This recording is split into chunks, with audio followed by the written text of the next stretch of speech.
Okay, for tonight's WSQ, we're going to be looking at using the converse of the Pythagorean theorem. So again, it's just kind of basically doing the opposite of what we've done in class with a squared plus b squared equals c squared.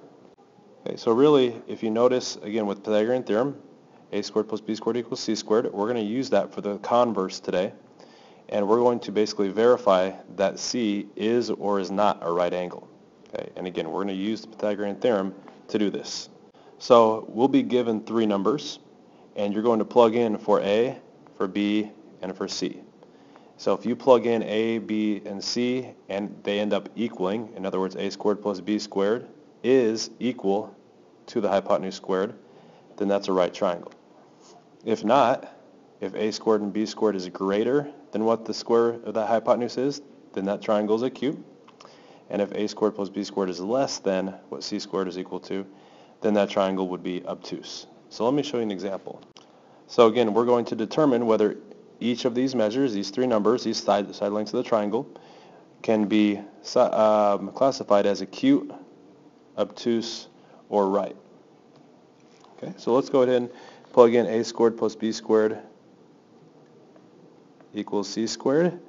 Again, if you remember, if you're thinking, how do I know which one's c, how do I know which one's b or a?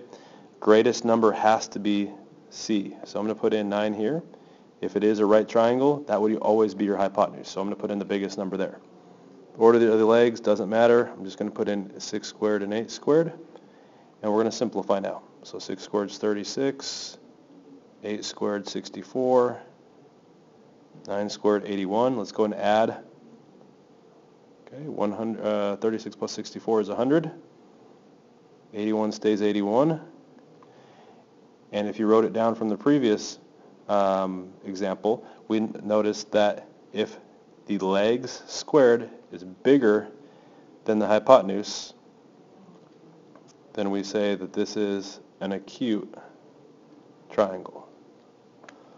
Okay, so let's try another example. So again, we're going to determine whether triangle PQR is a right triangle. So same thing, I want you to go ahead and put in a squared plus b squared equals c squared. We even have a little picture to go with this one as well.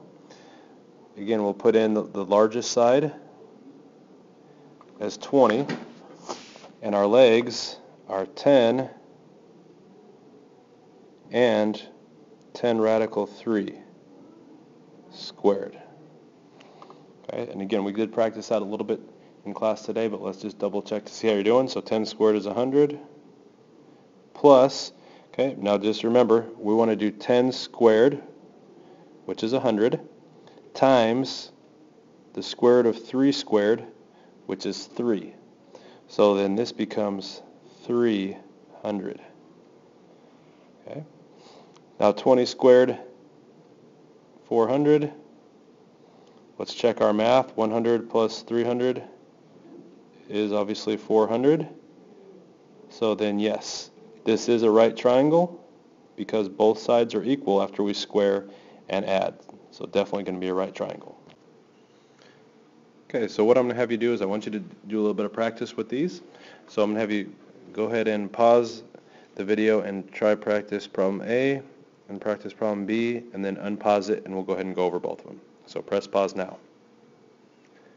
Okay, so let's go ahead and see how you're doing. So let's put in, again, Pythagorean theorem, a squared plus b squared equals c squared. Let's put in 25 squared, okay, as our hypotenuse. We got 7 squared and 24 squared. Okay, so let's just go ahead and add these together. So 49 plus 576 equal to 625. So if we add 49 and 576, it will actually equal 625. So if we're classifying this one, this would be considered a right triangle because Pythagorean theorem works out. Okay, let's go and do the next one. Again, if you haven't paused it yet, you can pause it now and try it out. It is a little bit different with those square roots in there. Okay, so same thing. Let's put in a squared plus b squared equals c squared. We can plug in for a and b, so we're going to do 3 radical 2 squared plus square root of 7 squared equals 4 squared. Okay, again, when we square 3 squared is 9. The square root of 2 squared is 2. It's just that number inside. So in other words, this just becomes 9 times 2. That's all that is, even though it looks a little bit more than that. So that's 18 plus 7 equals 16. Again, square root of 7 squared just becomes this 7.